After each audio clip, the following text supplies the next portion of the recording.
Salut à tous, bienvenue dans cette nouvelle vidéo. On va évoquer l'actualité mercato du Paris Saint-Germain à la recherche d'un milieu de terrain, d'un défenseur central et d'un latéral droit pour pallier la future absence de Nordi Mukiele qui veut aller au Bayern de Munich, qui s'est déjà mis d'accord avec le Bayern de Munich. Alors on va passer d'abord au milieu de terrain. Apparemment Guimarães ne viendra pas cet hiver, la clause est trop importante, 116 millions d'euros. Donc le Paris Saint-Germain explore d'autres pistes. Llorente de l'AS Roma serait la plus chaude, mais le Paris Saint-Germain ne lâche pas Joshua Kimmich. L'axe Bayern de Munich-Paris Saint-Germain fonctionne cet hiver. En effet, les Allemands veulent récupérer Nordi Mukiele. Les Parisiens, eux, ont tenté de shipper Joshua Kimmich. Donc le Bayern de Munich, pour le moment, ne sont pas pour. Mais ce mercredi soir, Sky Germany évoque à nouveau ce dossier. Le média allemand explique que le clan de Joshua Kimmich et le Paris Saint-Germain échangent encore pour un transfert cet hiver. Des intermédiaires ont fait le lien entre les deux parties ainsi qu'avec le Bayern de Munich afin de connaître les conditions d'un départ. Sous contrat jusqu'en 2025, le polyvalent milieu de terrain et latéral droit de 28 ans a aussi été cité du côté du FC Barcelone, mais Sport assure que le Barça ont été devancés par le Paris Saint-Germain qui aurait la préférence de Kimmich. Alors maintenant, est-ce que c'est possible cet hiver? Là est la question. Apparemment, de toute façon, la piste la plus chaude est Llorente de la Roma. Donc on verra ce qui se passera au niveau du milieu de terrain, mais le Paris Saint-Germain explore d'autres pistes. Sacha Boey, non c'est pas moi, Sacha Boey est très apprécié par le Paris Saint-Germain pour compenser l'éventuel départ de Nordi Mukiele à droite. Problème, la piste pourrait être trop chère pour une doublure. L'arrière droit de Galatasaray, âgé de 23 ans, est en plus suivi en Première Ligue, en Angleterre, par plusieurs clubs, dont Arsenal. Donc voilà, problématique pour le Paris Saint-Germain. Pour Nordi Mukiele, le PSG souhaiterait qu'il y ait une obligation d'achat à la fin du prêt, alors que le Bayern de Munich ne veut qu'une option d'achat. Cela fait partie des éléments qui bloque l'opération en l'état. Négociation toujours en cours. Alors le PSG a bien pris des renseignements sur Diego Llorente. Le défenseur est très apprécié par Luis Enrique, qui s'est toujours intéressé à son profil, mais rien n'est avancé. Le joueur est concentré pour le moment sur sa saison en cours avec l'AS Roma. Le profil du défenseur espagnol de 30 ans prêté par Leeds à la Roma a été validé en tout cas par Luis Enrique. Comme d'habitude, on va parler un petit peu du dossier Mbappé, mais avant, on va parler de Nasser Al-Khelaifi. Sur la vente bloquée du Parc des Princes, on doit être fixé dans les 3 mois, sinon on bouge. Nous sommes très en retard si l'on se compare avec les autres. On a des plans, mais c'est confidentiel. On en a 3 déjà planifiés, déjà prêts. Je vous le dis, on le fera. S'ils ne veulent pas vendre, ce n'est même plus une option. On ne peut plus attendre indéfiniment. Nous avons des investisseurs qui veulent nous rejoindre. Nous n'allons pas attendre longtemps. Les autres construisent. Donc voilà, le PSG veut son nouveau stade.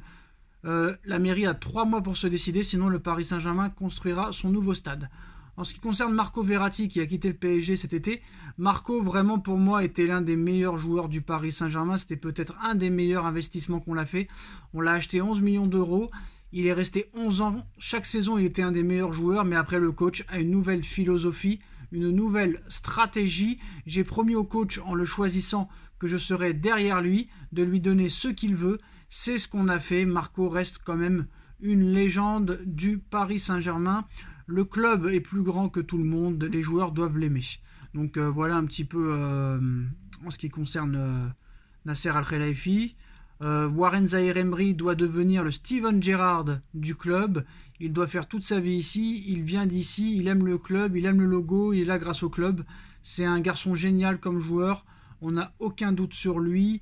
Mais comme personne aussi, son éducation, sa famille, vraiment, j'aime beaucoup. C'est un exemple pour les jeunes.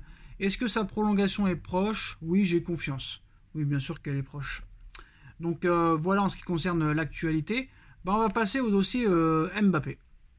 Alors apparemment, d'après RMC Sport et l'équipe, Mbappé va annoncer normalement sa décision avant le match de 8e de finale de Ligue des Champions. Et s'il annonce sa décision, comme il l'explique, avant le match de 8e de finale de Ligue des Champions face à la Real Sociedad, ça veut dire que Mbappé va annoncer sa prolongation. Et en plus de ça, l'offre du Real Madrid est encore plus faible que celle de l'été 2022.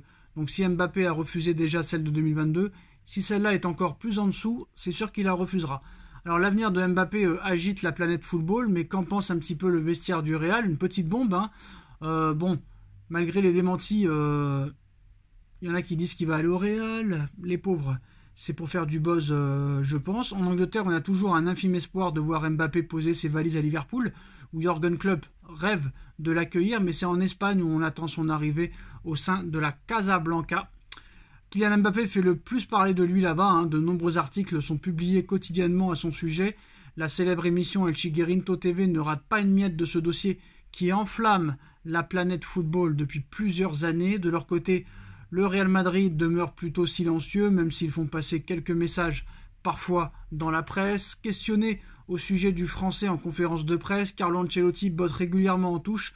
Concernant les joueurs face au micro tendu, il déclare souvent que Mbappé est un super joueur, qu'il serait heureux de l'accueillir, mais il ne s'étale pas non plus sur le sujet. Qu'en est-il dans l'intimité du vestiaire du Real?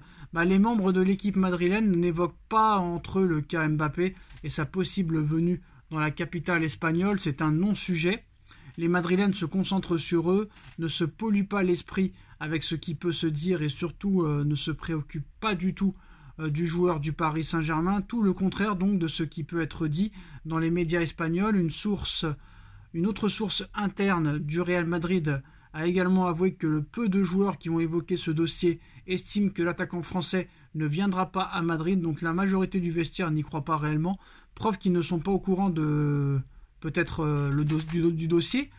Et pourtant Mbappé, d'après Foot Mercato, Mbappé va bien intégrer le Real Madrid dans quelques mois. Donc ce qu'il faut savoir, c'est que Foot Mercato fait une PSG Community. Donc il ne faut absolument pas aller croire. Et en plus de ça, avec tous les arguments qu'on a sortis, si Mbappé dévoile sa décision avant le match de Ligue des Champions, ça m'étonnerait qu'Mbappé, au mois de février, dise « Je décide de quitter le Paris Saint-Germain pour le Real Madrid », alors qu'il restera 4 mois de compétition. Ça va être l'émeute au Parc des Princes et je pense que Mbappé est assez intelligent. Soit Mbappé attendra le mois de avril-mai. Apparemment, Nasser Al-Khelaifi connaît la date de la décision de Mbappé. Donc je pense que ça va être dans les prochaines semaines. Ça, c'est sûr et certain. En tout cas, il y a un mercato hivernal. Paris cherche 2-3 recrues. En plus de ça, le deal Moscardo ne se fera pas. Moscardo absent 3 mois. Le Paris Saint-Germain ne recrutera pas pour le moment Moscardo, qui ne rejoindra pas le Paris Saint-Germain pour le moment. Voilà les postos, c'est la fin de cette vidéo. Dites-nous en commentaire ce que vous en pensez. On like, on partage, on commente, on s'abonne et on se retrouve très vite pour une nouvelle vidéo. Tchuss.